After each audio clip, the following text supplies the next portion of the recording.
Évangile de Jésus-Christ selon saint Luc. Jésus, exultant de joie sous l'action de l'Esprit Saint, dit : Père, Seigneur du ciel et de la terre, je proclame ta louange. Ce que tu as caché aux sages et aux savants, tu l'as révélé aux tout-petits. Oui, Père, tu l'as voulu ainsi dans ta bonté.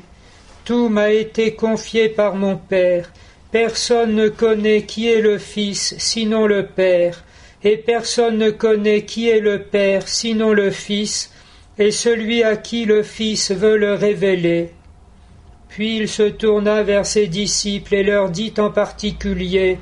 Heureux les yeux qui voient ce que vous voyez, car je vous le déclare, beaucoup de prophètes et de rois ont voulu voir ce que vous voyez et ne l'ont pas vu, entendre ce que vous entendez et ne l'ont pas entendu.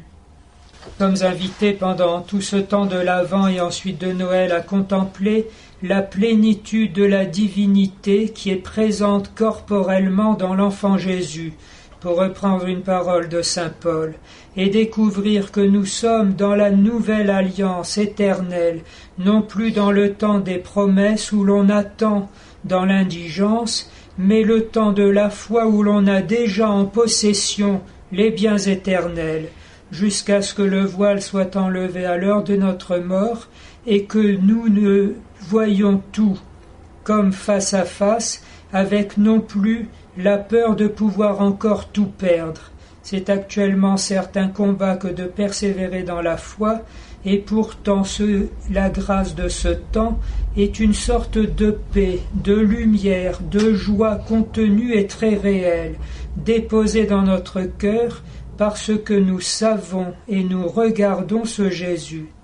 Encore faut-il en effet, en laissant nos soucis, les tas de problèmes, les crises, etc., dont on nous rebat les oreilles de partout et dont on essaye d'aveugler notre regard par toutes les images qui nous sont imposées, qui nous agressent, avoir cette contemplation intérieure, poser notre regard sur Jésus et sur sa mère et nous rappeler constamment: mais qui est donc ce Jésus-là ?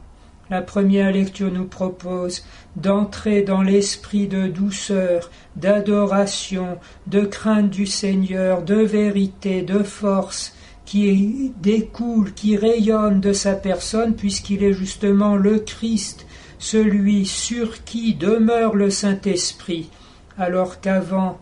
le Nouveau Testament, le Saint-Esprit fondait sur une personne de façon ponctuelle, en vue de telle ou telle action.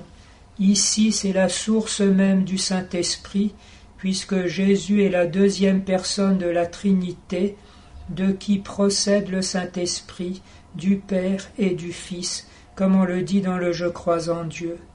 Et encore, contemplant le Seigneur Jésus, disons-nous qu'il est le Fils, c'est-à-dire qu'il y a continuellement en lui l'effusion du Père qui fait qu'il est son Fils. Engendré éternellement, cela veut dire de toute éternité, éternellement et constamment, Jésus est le Fils de Dieu parce que le Père se donne à lui tout ce qu'il a et tout ce qu'il est continuellement, constamment. Percevons bien cette dimension vécue, vitale, cette vie éternelle qu'est la Trinité elle-même, et c'est cela que nos yeux sont heureux de voir, que ni prophète ni roi n'ont pu toucher, et que nous recevons jusque dans nous-mêmes par les sacrements de l'Église et éminemment l'Eucharistie.